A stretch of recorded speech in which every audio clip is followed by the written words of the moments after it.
Let's explore the IB incentive section in Medatiq Markets. Once you log in, you will see a navigation bar on the left side. Under the IB dashboard, there is an option called IB Incentives. Click on it to open the IB incentive section. Here, introducing brokers can track their incentive earnings based on their partners' deposits and trading activity. At the top, under the Dynamic Reward System section, you can earn a flat 5% incentive on every deposit your partners make.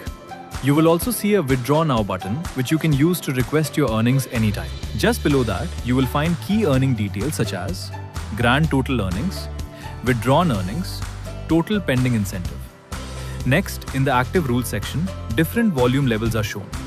As your partners complete trading milestones, you unlock higher incentive levels. These include requirements based on standard lots and deposit amounts.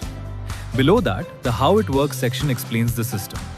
You earn a flat 5% incentive on every deposit your partners make.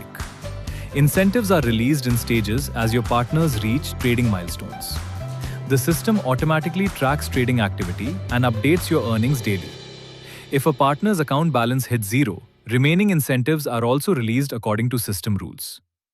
At the bottom, the history log shows your transaction records and incentive history. If there are no records yet, it means your partners have not started generating activity. And that's a quick overview of the IB incentive section. Thanks for watching. That's it for the IB incentive section.